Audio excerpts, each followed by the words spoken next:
పాల్పడుతున్నారనే దాని మీద చాలా వివరంగా మాట్లాడాలని అనుకున్నాను. కానీ హఠాత్ పరిణామం కొమ్మినేని శ్రీనివాస్ గారిని అరెస్ట్ చేయడంతో అది పక్కన పెట్టి ఈ అరెస్ట్ పట్ల మాట్లాడవలసిన అనివార్యమైన పరిస్థితిని ఈ ప్రభుత్వం తీసుకొచ్చింది. This is called diversion politics. ఉన్నటువంటి లైవ్లో ఉన్నటువంటి అంశాలను పక్కకు పెట్టి మొత్తం డైవర్ట్ చేసి దృష్టిని మరల్చేటటువంటి కార్యక్రమంలో ఇవాళ తెలుగుదేశం పార్టీ, తెలుగుదేశం ప్రభుత్వం ఉందని చెప్పడానికి ఇది ఒక తాజా ఉదాహరణ. టోటల్గా రాష్ట్రంలో సంవత్సరం పాటు పరిపాలన చేసినటువంటి ఈ ప్రభుత్వం అన్ని రంగాల్లో ఫెయిల్ అయిపోయింది. ఆ రంగాల గురించి మాట్లాడవలసినటువంటి పరిస్థితి వస్తుందనేటువంటి ఉద్దేశంతో లేని విషయాన్ని ఉన్నట్టుగా చేసి, ఆ విషయాన్ని పెద్దదిగా చేసి, అది ఒక ప్రజా ఉద్యమంలాగా తీర్చిదిద్దేటటువంటి కార్యక్రమంలో ఇవాళ నారా చంద్రబాబు నాయుడు గారు, వారి ప్రభుత్వం, వారి పార్టీ, వారికి ఉన్నటువంటి మీడియా ఛానళ్ళు పనిచేయటం చాలా దురదృష్టకరమని ఈ సందర్భంగా నేను చెప్పదలుచుకున్నాను. ఇవాళ ఉదయం కొమ్మినేని శ్రీనివాస్ గారిని, ఒక సీనియర్ జర్నలిస్టుని, సాక్షిలో లైవ్ షో కండక్ట్ చేస్తున్నటువంటి కొమ్మినేని శ్రీనివాస్ గారిని ఇంటికి వెళ్ళి అరెస్ట్ చేశారు. ఇది ఒక అక్రమమైనటువంటి అరెస్టు అనేది మేము చెప్పాం. నిశితంగా పరిశీలిస్తే అది అక్రమమైనటువంటి అరెస్టే అవుతుంది. కొమ్మినేని శ్రీనివాస్ గారి గురించి 2 మాటలు ఇక్కడ నేను చెప్పాలి. Is a most senior journalist. ఇందాక చెప్పినట్టుగా మన సజ్జల రామకృష్ణారెడ్డి గారు ఈనాడులో పనిచేశారు, ఆంధ్రజ్యోతిలో పనిచేశారు, ఈ టీవీ ఛానల్స్ వచ్చిన తర్వాత TV5లో పనిచేశారు, ఎన్టీవీలో పనిచేశారు. ఎన్టీవీలో పనిచేసినప్పుడు కొమ్మినేని శ్రీనివాస్ గారు చంద్రబాబు నాయుడు గారికి వ్యతిరేకంగా మాట్లాడుతున్నారని, అంటే వ్యతిరేకం అంటే ఆయన చంద్రబాబు నాయుడు గారికి అనుకూలంగా మాట్లాడటం, ఆయన ప్రభుత్వంలో ఉన్నప్పుడు వాళ్ళు చేస్తున్నటువంటి తప్పుల్ని ఖండించేటటువంటి కార్యక్రమం చేస్తున్నాడనేటువంటి ఉద్దేశంతో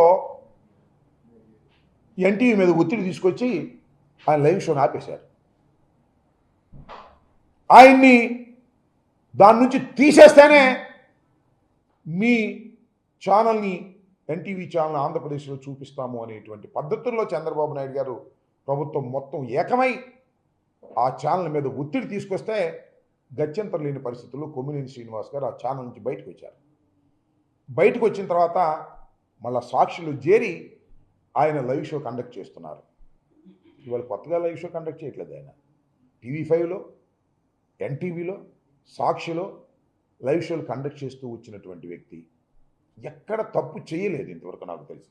మాకు వ్యతిరేకంగా కూడా చాలా న్యూస్లు రాశారు. రాజశేఖర రెడ్డి గారు ముఖ్యమంత్రిగా ఉన్న సమయంలో ఆంధ్రజ్యోతిలో ఉండి అయినా మాట్లాడుతూ ఉండేవాళ్ళం. ఆయన ఆర్గ్యూ చేసేవాడు, నేను చేసింది కరెక్టు, ఉన్న వాస్తవాన్ని నేను చెప్పాను, దానికి మీకు బాధ కలిగితే మేమేం చేస్తామని చాలా సందర్భాల్లో అన్నాడని కూడా నాతోనే స్వయంగా రాజశేఖర రెడ్డి గారు ముఖ్యమంత్రిగా ఉన్నప్పుడు CLP ఆఫీస్ దగ్గర అనేక సందర్భాల్లో మేము మాట్లాడుకున్నాం.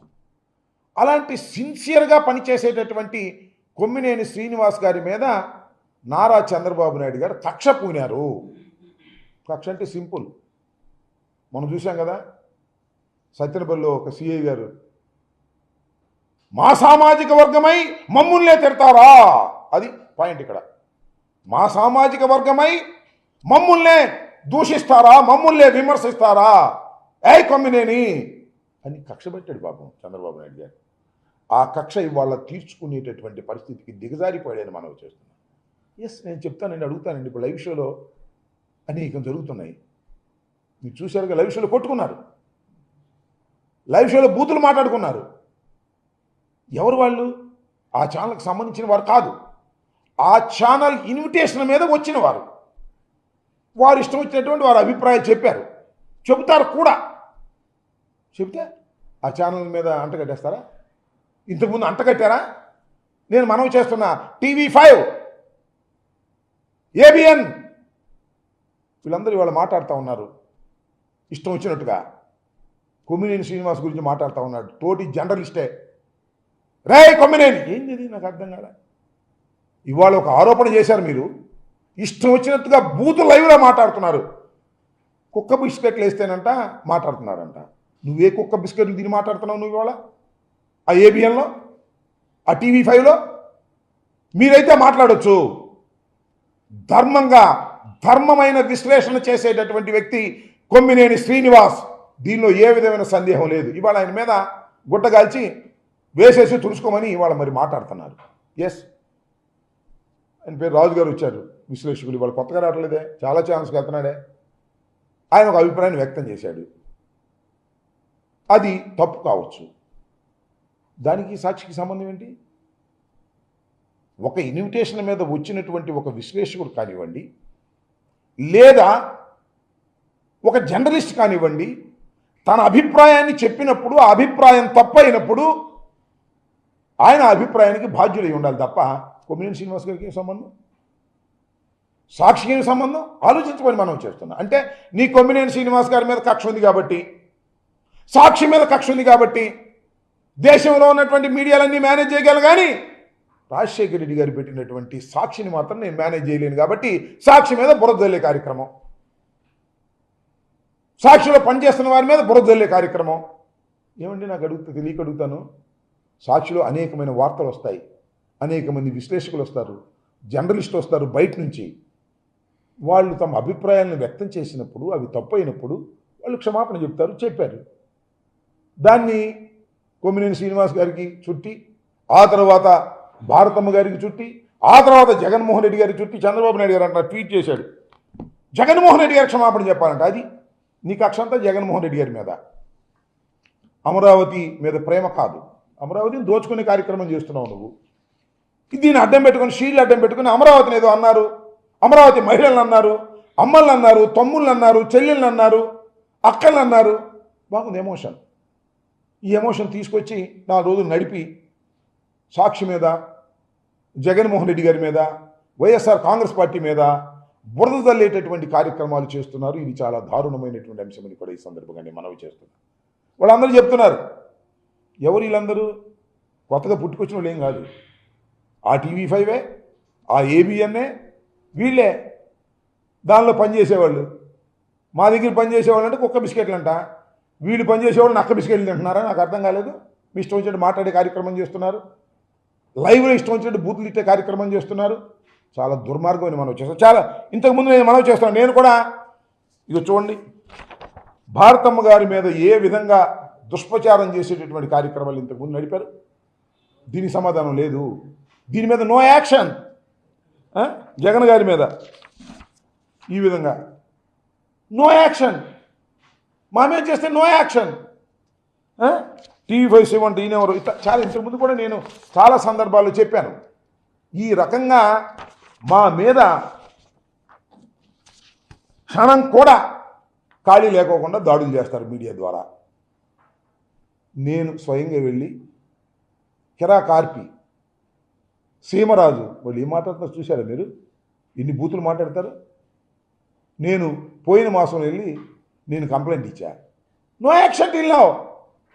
కానీ శాటిలైట్ ఛానల్లో, జగన్మోహన్ రెడ్డి గారికి సంబంధించిన ఛానల్లో, డాక్టర్ వైఎస్ రాజశేఖర రెడ్డి గారు పట్టుదలగా ప్రారంభించినటువంటి ఛానల్లో ఏమి జరగకపోయినా ఆఘ మేఘాల మీద వెళ్ళిపోయి కొమ్మినేని శ్రీనివాస్ గారు ఇంటూ ఒంటిని పట్టుకొచ్చారు. ఏమిటి దారుణం అంటున్నా? అంటే మీరు ఏ మార్గం చూపిస్తున్నారు? అంటే ప్రభుత్వం దలుచుకుంటే ఏ టీవీలో పనిచేసే యాంకర్ అయినా సరే, ఎవరైనా విశ్లేషకుడు మాట్లాడితే అది అతని మీద రుద్ది వాళ్ళని తీసుకొచ్చి అరెస్ట్ చేసి కోర్టులో ప్రొడ్యూస్ చేయవచ్చుననేటువంటి ఒక కొత్త రకమైన సాంప్రదాయాన్ని తీసుకొస్తున్నారు కదా మీరు. ఈ సమాజానికి ప్రమాదం కాదా? ఇది రైట్ అవుతుందా మీడియాకి? మీడియాకి కొంత స్వేచ్ఛ ఉంటుంది. స్వేచ్ఛ ఉంటుంది కదా అని చెప్పి ఇష్టం వచ్చినట్టు మాట్లాడటానికి అంగీకరించకపోవచ్చు. ఏం కేసులు పెట్టారని దానిలో SC ST case, Kommineni Srinivas గారు బెయిల్ రాకోకుండా ఏం చేయాలి, కొన్నాళ్ళు అట్టి పెట్టాలి అని బెయిల్ రాకోకుండా ఉండేందుకు వీలైనటువంటి సెక్షన్స్ అన్నీ పెట్టి అరెస్ట్ చేసి తీసుకొచ్చి సాయంత్రం కోర్టులో ప్రొడ్యూస్ చేస్తారు. సాయంత్రం రేపు పొద్దున వాళ్ళ ఇష్టం. ఇదంతా ఒక ఆర్గనైజ్డ్గా. ముందు మన లోకేష్ గారు ట్వీట్ చేస్తాడు, ఆ తర్వాత చంద్రబాబు నాయుడు గారు ట్వీట్ చేస్తారు, ఆ తర్వాత మన ఉప ముఖ్యమంత్రి గారు ట్వీట్ చేస్తారు, ఇది అన్యాయం, అక్రమం, దీన్ని సహించం అని ఒక రకమైన వాతావరణాన్ని, కృత్రిమ వాతావరణాన్ని క్రియేట్ చేస్తారు. ఇది చాలా సీరియస్ ఇష్యూ ఇవాళ రాష్ట్రంలో, ఇంకొక ఇష్యూనే లేదు అనేంత స్థాయిలో ఈనాడు, ఆంధ్రజ్యోతి ఈ పత్రికలన్నీ ముందు రాస్తాయి. వాళ్ళకు ఉన్నటువంటి చిన్న చిన్న ఛానల్స్ గుప్పిస్తూ ఉంటాయి, ఇష్టం వచ్చినట్టుగా గుప్పించి ఇంతకు తప్ప ఈ రాష్ట్రంలో మరొక సమస్యే లేదు, తక్షణమే కొమ్మినేని శ్రీనివాస్ అని ఉగ్రవాదిని అరెస్ట్ చేయడం తప్ప మార్గం లేదు అనేటువంటి వాతావరణాన్ని కృత్రిమంగా తీసుకొచ్చేస్తారు. కృత్రిమంగా తీసుకొచ్చేసి అరెస్ట్ చేసేస్తారు, కోర్టులో ప్రొడ్యూస్ చేస్తారు, బెయిల్ రాకుండా కింద మీద పెడతారు, భయపెట్టేస్తారు, భయపడిపోయి పారిపోవాలి ఎవడైనా సరే. సాక్షి ఛానల్ మీద కూడా కక్ష మీకు. ఆ ఛానల్ని ఏ విధంగా ఆపాలని అనేక సార్లు ఇంతకుముందు ప్రయత్నం చేశారు. చంద్రబాబు నాయుడు కాంగ్రెస్ కలిసి కుట్రలు పడ్డాయి, కేసులు పెట్టారు, అయినా సాక్షి జరగకోకుండా ముందుకు జరుగుతూ ఉంది. రాజశేఖర రెడ్డి గారు చనిపోయిన తర్వాత, జగన్మోహన్ రెడ్డి గారు రాజకీయాల్లో నిమగ్నమైపోయిన తర్వాత, జగన్మోహన్ రెడ్డి గారి సతీమణి భారతమ్మ గారు దాన్ని ఆర్గనైజ్ చేసుకుంటున్నారు. భారతమ్మ గారు మీద పడతారు, భారతమ్మ క్షమాపణ చెప్పాలంటారు, జగన్మోహన్ రెడ్డి గారు క్షమాపణ చెప్పాలంటే సాక్షాత్తు చంద్రబాబు నాయుడు గారు అంటున్నాడు క్షమాపణ చెప్పాలని. కొన్ని వందల డిబేట్లు జరుగుతూ ఉంటాయి ప్రతి ఛానల్లో కూడా. ఆ వందల డిబేట్లు జరుగుతూ ఉన్నప్పుడు డిబేట్కు ఆహ్వానించబడినటువంటి ఒక విశ్లేషకుడో లేకపోతే మరొకరో మాట్లాడుకుంటేనో, కొట్టుకుంటేనో, చెప్పులతో లేకపోతే తోసుకుంటేనో, వాళ్ళు ఇష్టం వచ్చిన బూతులు తిట్టుకుంటేనో ఆ ఛానల్ని బలి చేస్తారా? అలా బలి చేసేటటువంటి ఒక సాంప్రదాయాన్ని మీరు తీసుకొచ్చారు కదా, కాసుకోండి. ఇక మనం చేస్తున్నాం. సాక్షి మీదకి వెళ్ళి దాడి చేస్తారా? ఓ 10 మంది లేడీస్ని తీసుకెళ్ళి సాక్షి మీదకి వెళ్ళి కోడిగుడ్లు వేసే కార్యక్రమం. ఇలాంటివన్నీ కూడా సమాజంలో మీరు ఎక్కడికి పోతున్నారో ఆలోచించుకోవాల్సిన అవసరం ఉందని మనకు. ఎప్పుడు మీ రోజులు కావివి, రోజులు మారతాయి. అనేక మంది ఛానల్స్లో పెట్టి, మీరు యూట్యూబ్ ఛానల్స్ పెట్టి ఆ కిరా కార్పీని, ఆ సీమరాజుని పెట్టి తిట్టిస్తున్నారు. వాళ్ళ మీద కంప్లైంట్స్ ఇస్తేనేమో పోలీసు వారు కేసు రిజిస్టర్ చేస్తే ఊరుకోరు లోకేష్ గారు. ఏమిటి అన్యాయం అంటున్నా? 10 మందిని పోగు చేసి, గందరగోళం చేసి, దౌర్జన్యం చేసేటటువంటి కార్యక్రమాలు మీరు చేస్తున్నారు. ఒక వరుస ప్రకారం, ఒక పద్ధతి ప్రకారం ముందేమో తెలుగుదేశం పార్టీ నుంచి ట్వీట్ చేస్తారు, తర్వాత నారా లోకేష్ గారు ట్వీట్ చేస్తాడు, తర్వాత చంద్రబాబు నాయుడు గారు ట్వీట్ చేస్తారు, తర్వాత ఏమో పవన్ కళ్యాణ్ గారు ట్వీట్ చేస్తారు. హైప్ చేసుకుంటూ రావడం అనమాట. హైప్ చేసుకుంటూ వచ్చి వెళ్ళి కొమ్మినేని శ్రీనివాస్ గారిని వెళ్ళి పట్టుకొచ్చేస్తారు. 70 ఏళ్ల వయసు కలిగినటువంటి కొమ్మినేని శ్రీనివాస్ గారు నాట్ ఏ క్రిమినల్, ఒక జర్నలిస్టు. ఆయన ఏదో అన్నాడని ఆయన వాళ్ళని నివారించడానికి ప్రయత్నం చేసిన సందర్భం కూడా మనకు కనిపిస్తుంది. ఒక విశ్లేషకుడిని లేదా ఒక జర్నలిస్టుని మనం డిబేట్కి పిలుస్తాం, వాళ్ళు కాఫీ ఇస్తాం. మాకైతే టిఫిన్లో పెట్టేవాళ్ళు TV5లో పిలిచి, నాకు బాగా గుర్తు. టిఫిన్లు పెట్టి కూర్చోబెట్టి గౌరవించి మా చేత డిబేట్లో పాల్గొనేట్టు చేసేవాళ్ళు. మేము మాట్లాడేవాళ్ళం. మేము మాట్లాడిన వాళ్ళు బాధ్యులా? What is this? దుర్మార్గంగా ఇవాళ వ్యవహరిస్తున్నారు తెలుగుదేశం ప్రభుత్వం. తెలుగుదేశం ప్రభుత్వమే కాదు, తెలుగుదేశానికి అండగా ఉండి పనిచేస్తున్నటువంటి ఛానల్స్ కూడా దుర్మార్గంగా మాట్లాడుతూ ఉన్నాయి, దుర్మార్గంగా ప్రవర్తిస్తూ ఉన్నాయి. ఇదంతా కూడా పచ్చి దగ అనేటువంటి కార్యక్రమంలోకి మీరు తీసుకువెళ్తున్నారు. చాలా ఉన్నాయండి ఈ రాష్ట్రంలో చేయాల్సిన పనులు. ఏ ఒక్క పని చేయకోకుండా టోటల్గా డైవర్ట్ చేసేటటువంటి కార్యక్రమం. వాళ్ళు ఎన్ని ఇష్యూస్ ఉన్నాయి వాళ్ళ రాష్ట్రంలో, ఎన్ని చోట్ల లా అండ్ ఆర్డర్ ఫెయిల్ అయిపోయింది, ఎన్ని చోట్ల దారుణాలు జరుగుతూ ఉన్నాయి, ఎన్ని చోట్ల కేసులు పెడుతున్నారు, వాటి గురించి పట్టించుకోరు. కొమ్మినేని శ్రీనివాస్ అరెస్టే ఈ రాష్ట్రానికి ప్రధానమైనది తప్ప రెండోది లేదు అని డైవర్ట్ చేసేటటువంటి పాలిటిక్స్ చేస్తున్నారు నారా చంద్రబాబు నాయుడు గారు, వాళ్ళ అబ్బాయి లోకేష్ గారు. ఇది సరైనటువంటి విధానం కాదని ముఖ్యంగా నేను రాష్ట్ర ప్రజానీకానికి, ఇవాళ రాష్ట్ర ప్రజానీకానికి ఇన్ని గొంతుల్లో మా గొంతు వినపడకపోవచ్చు. అయ్యో సామెత చెప్తారే, నిజం ఇంటి బయటకు వచ్చే లోపల అబద్ధం దేశమంతా తిరిగి వచ్చిందని. ఇవాళ ఈ విష ప్రచారం దేశమంతా తిప్పుతా ఉన్నారు. చంద్రబాబు నాయుడు గారి పత్రికలు, ఈనాడు, ఆంధ్రజ్యోతి, ఏ పత్రిక వాళ్ళకి అనుకూలమైన పత్రిక ఫ్రంట్ పేజీల్లో ఫ్రంట్ హెడ్డింగ్లు పెట్టేసి, TV5లో దానిలోను దీనిలోను ఇదే పని, ఇంకా రెండో పనే లేదు యాంకర్లు. కొమ్మినేని శ్రీనివాసన్ ఆరా పోరా తోరా గిరా అని వాడిని తిట్టేయటం ఆయన్ని. ఏంటి నాకు అర్థం కాలేదు. ఈ రకమైనటువంటి దుర్మార్గమైనటువంటి ఆలోచన కార్యక్రమంతో చంద్రబాబు నాయుడు గారి ప్రభుత్వం పనిచేస్తున్నటువంటి సందర్భాన్ని ఇక్కడ మనం గుర్తు చేసుకోవాలని కూడా మనవి చేస్తున్నాను. చాలా దారుణమైనటువంటి కార్యక్రమానికి వాళ్ళ చంద్రబాబు నాయుడు గారు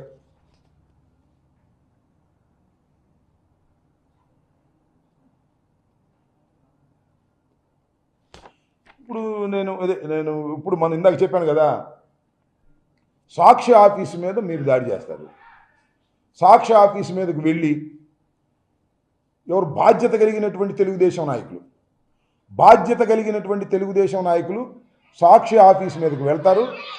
సాక్షి ఆఫీసు మీదకు వెళ్ళి దాడి చేసే కార్యక్రమం చేస్తారు. చూడండి, సాక్షి ఆఫీసు మీదకి కనిపిస్తుందా?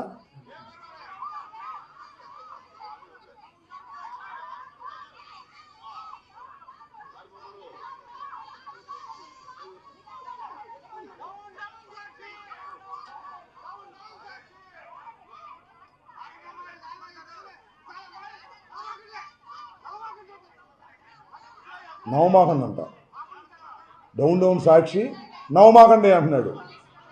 అంటే పోగేసుకొచ్చారు.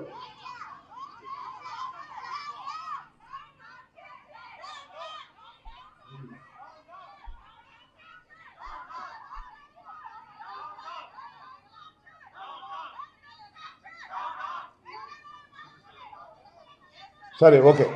అంటే నేను ఇక్కడ గమనించాల్సింది ఏంటంటే, ఏదో సందు దొరికింది కదా అని చెప్పేసి సాక్షి ఆఫీసుల మీద మరొక ఆఫీసుల మీద దాడి చేయటం మీరు మొదలెడితే ఎక్కడికి వెళ్తుంది? దాడులు చేయటం మీ వల్ల అవుద్దా? ఇంక జనం చాలామంది ఉన్నారుగా, వాళ్ళని రెచ్చగొట్టడం కాదా అని నేను అడుగుతా ఉన్నాను. ఒక సాక్షి పత్రిక ఆఫీసు మీదకి మీరు ఒక ఆరోపణ చేసి ఆయన్ని పట్టుకొచ్చారు, కేసు పెట్టారు, చూస్తాము. We will see in the court. ఎన్నాళ్ళు పెట్టగలుగుతారో, ఏం చేస్తారో చూస్తాం. సాక్షి ఆఫీస్ మీదకి దాడికి వెళ్ళి సాక్షి ఆఫీస్ మీద గేట్లు పైకి దూకేటటువంటి పరిస్థితి వాళ్ళ ఉన్మాదంతో మీరు చేయొచ్చు. ఇది కరెక్టేనా? అలాగే చేయటం మొదలెడితే కడవలు కూడా ఎక్కడికి వెళ్తుంది సమాజం?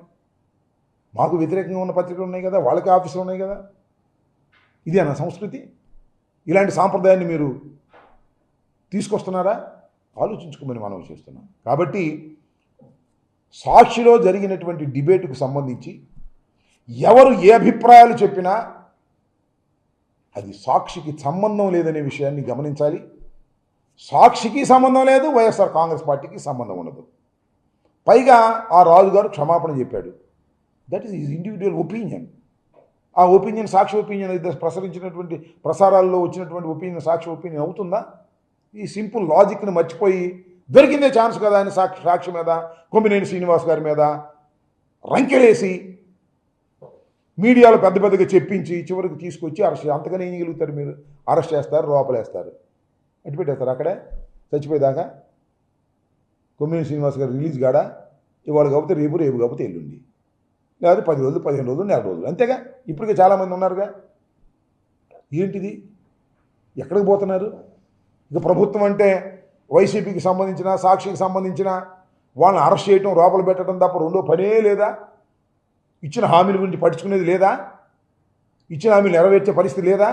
డైవర్ట్. ఏమి చేతగాక, ఏమి చెయ్యలేని దద్దమ్మలు చేసేటటువంటి కార్యక్రమాన్ని వాళ్ళ మీరు తెలుగుదేశం పార్టీ, చంద్రబాబు నాయుడు గారు, లోకేష్ చేస్తున్నారు. ఇది సమాజానికి మంచిది కాదని కూడా ఈ సందర్భంగా నేను చెప్పదలుచుకున్నాను.